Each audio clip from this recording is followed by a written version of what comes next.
It is impossible to imagine a more lovely place. On the east and the north, wild, rugged mountains come down to the water's edge, and on the south, a low, green shore, skirted by a gravel beach, winds in beautiful curves. And so wrote one 19th century visitor to the island which serves as the southern anchor of the Alaska Panhandle.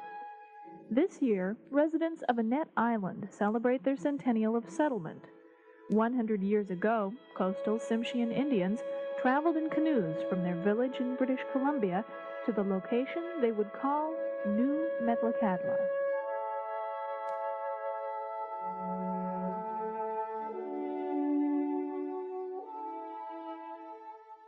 It is Alaska's only federal Indian reserve.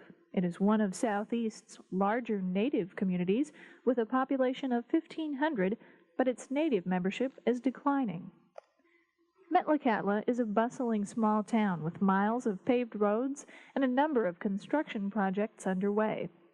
Metlakatla is a native community, like other native communities in southeast Alaska, except for the fact that it was founded by a white man, Father William Duncan, a missionary with the Church of England. Even today, Duncan's influence on the community is apparent. He wanted to build a model Christian community. Duncan and the Tsimshians left their old village in British Columbia, it was said, to pursue freedom to practice their religion. With that practice, their native traditions faded away, and only recently are efforts being made to revive them. See, Father Duncan taught us how to live like white people, how to be clean, and we try. What certain things to eat, but we still put up our own food.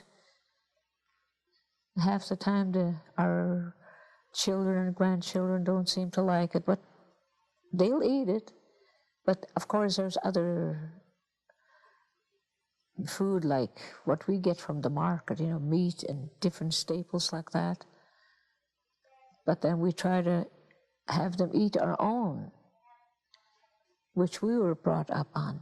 What kinds of things? Like dried fish, smoked fish, and there's oologans that we dry, and there's herring eggs, and that's a really precious food to us, that herring eggs, because we don't get it here, so we have to get it from someplace else. Longtime residents of Metlakatla say that their Tsimshian traditions fell along the wayside in the new community they were building. The chiefs had to step down. For instance, if one of my great-grandfathers was a chief, in order to become a member here, he would have to take off his chief's robe and just be another person, just be a Christian. And they were not allowed to bring their totem poles from the old country in Canada, old Metlakatla. So they left all of their Indian culture there. And William Duncan was so busy teaching them about Christianity. He wanted them to live a biblical life and be strong Christians. That's why he left the culture behind. They did away with the culture when they first moved here. And just lately, they're starting to go back to the culture and keeping it alive by learning the Tsimshian language and Tsimshian type of dancing, all different totem pole raising. For the first time, we had one this year. Not all erosion of native culture can be pinned to William Duncan's influence. Evelyn Littlefield was born in Metlakatla and has lived there for all of her 73 years. When I was going to school here, all we spoke in our homes is our own native tongue, and that's a Tsimshian. And we cannot speak it up in the school. If we do, they put a plaster over our lips. We have to learn how to talk English, and that's how we learned. And now, see, we intermarried with different people. See, I'm married to Henry. He's from Sitka, and he's a Tlingit.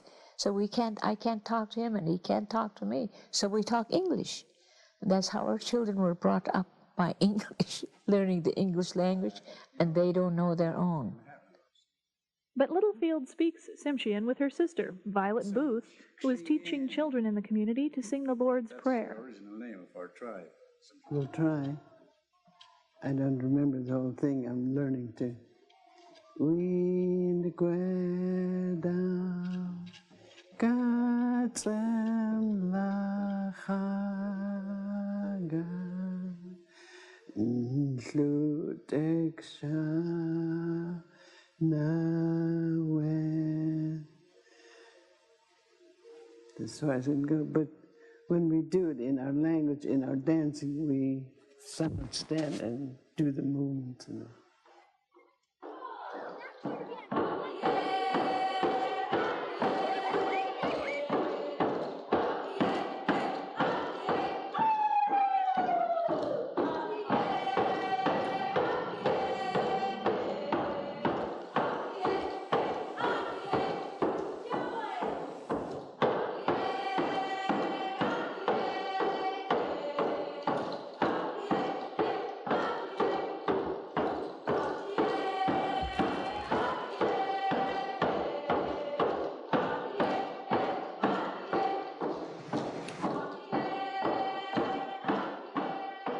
Today, the Metlakatla Indian Community is a federal Indian reserve run under the purview of the Bureau of Indian Affairs.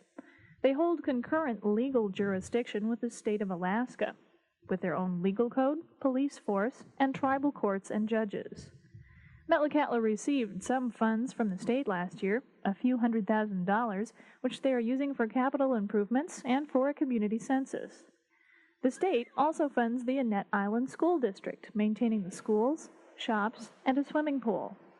The Marine Highway has a terminal in town, and weekly ferry service is provided year-round.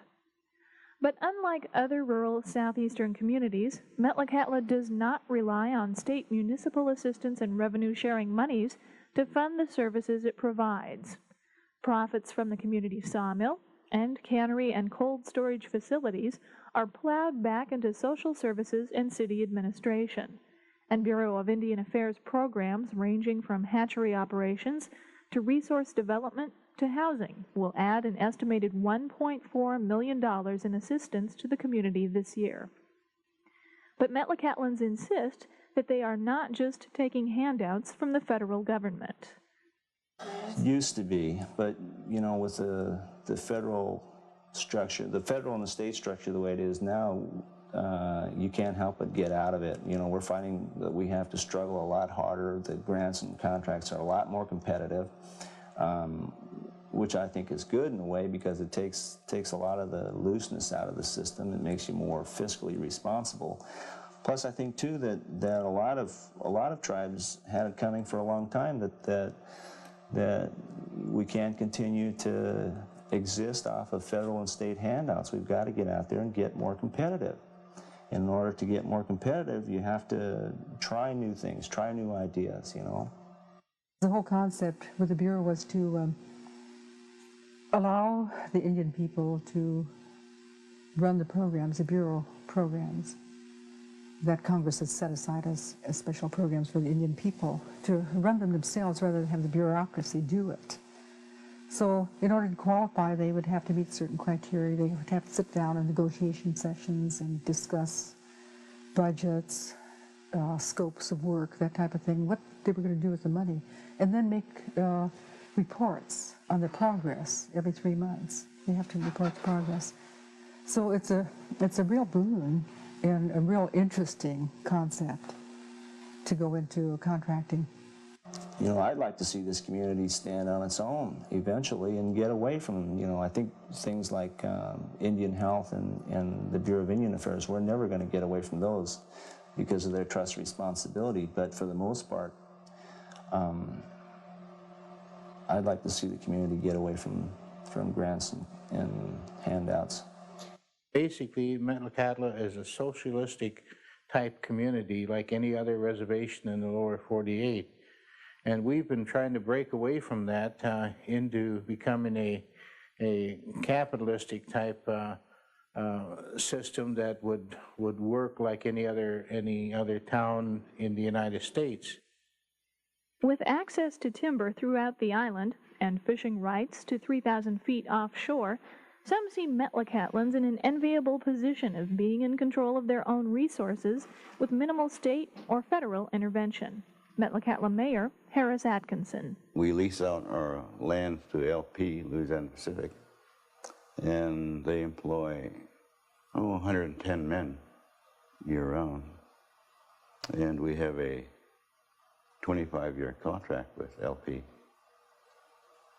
This way, they employ our personnel. Many have commented that Metlakatla is different from other Native communities in southeast Alaska. I think one thing is ownership. The cannery is owned by the community.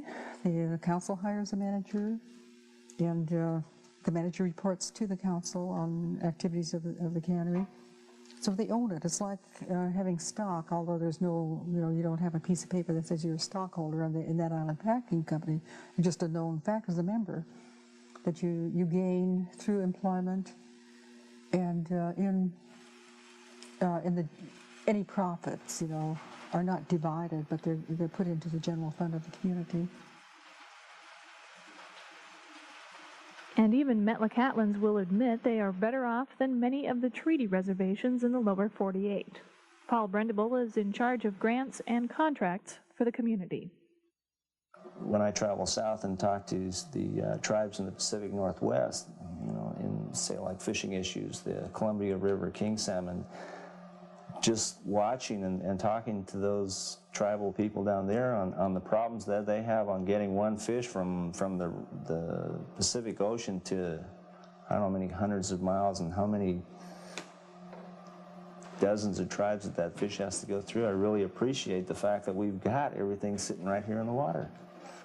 I think we've got a lot to offer for our people here, and our economy isn't as bad as some of the other communities. I think we stand a better chance of making more use of our resources in this island than other communities.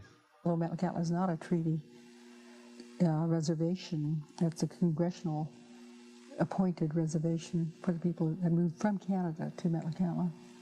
So it differs from the lower 48, maybe not as poverty-stricken, but certainly in a year where the fishing is bad, the impact of the poor fishing season is felt very badly.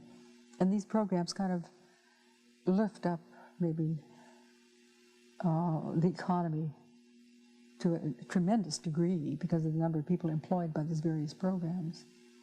Metlakatla was the only Native community to reject enrollment in the Alaska Native Claims Settlement Act of 1971.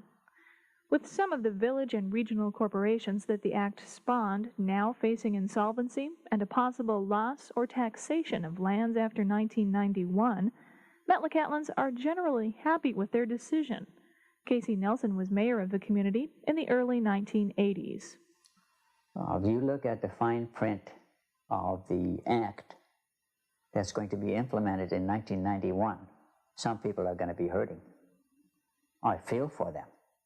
I feel very bad for them. I did an interview with Judge Bridger when he traveled through the state, and I have his book that he wrote after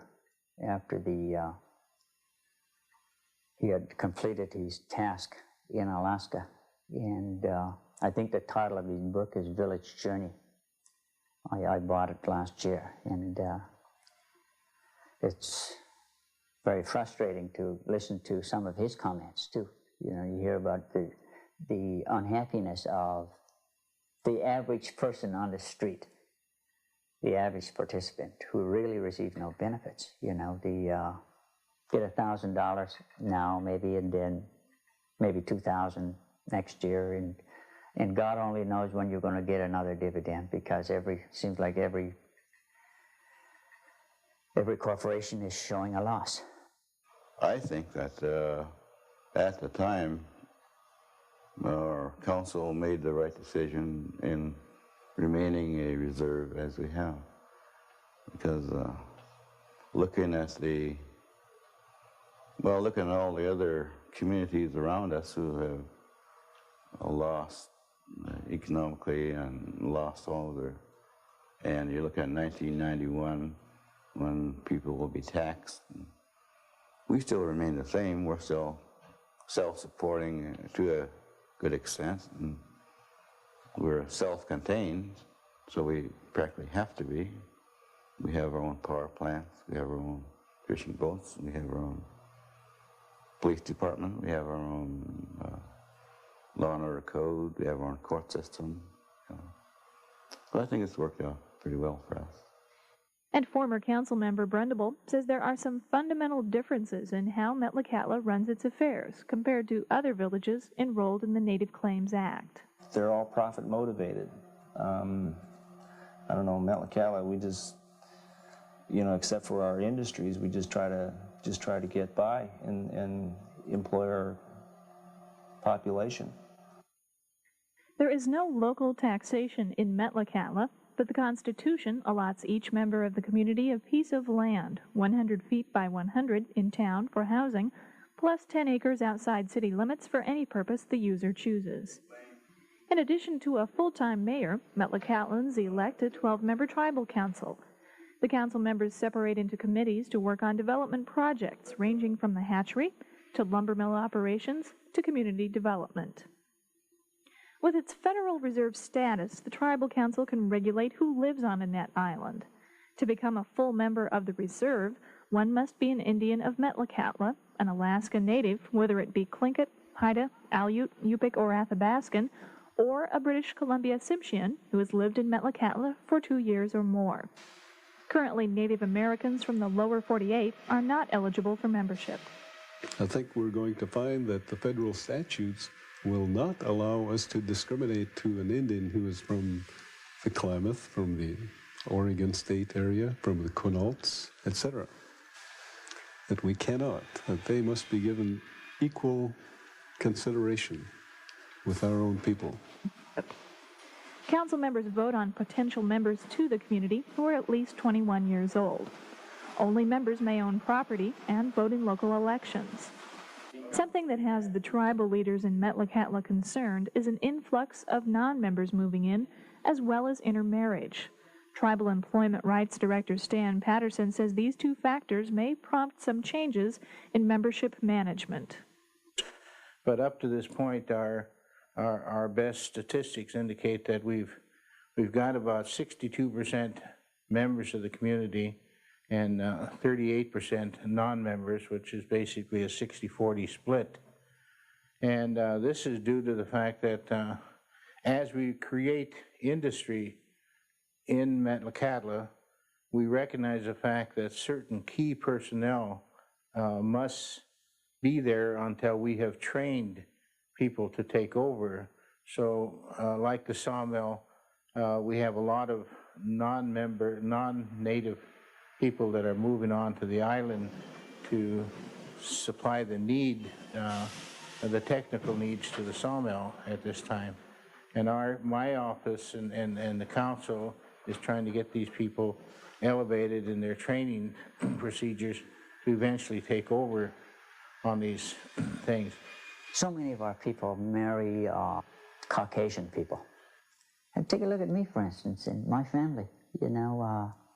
It's becoming a problem for me to be able to convince some people that my children qualify for certain government programs that are provided for Indian people.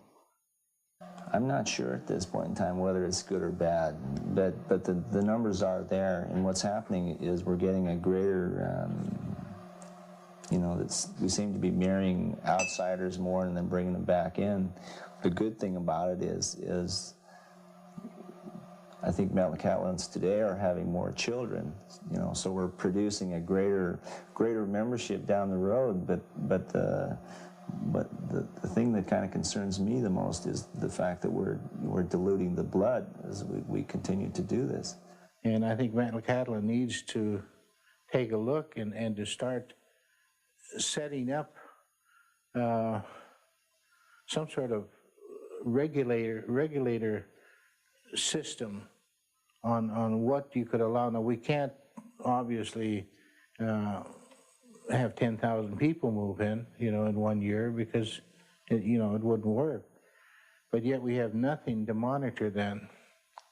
And it could conceivably be one large amount like that. In addition to a dilution of its native population, Metlakatla, like many other rural towns that have banned the importation of alcohol, has a significant amount of bootlegging activity. The community recently raised the fine for a bootlegging violation from $300 to $5,000 and is now looking for the additional funds necessary to enforce the amended law.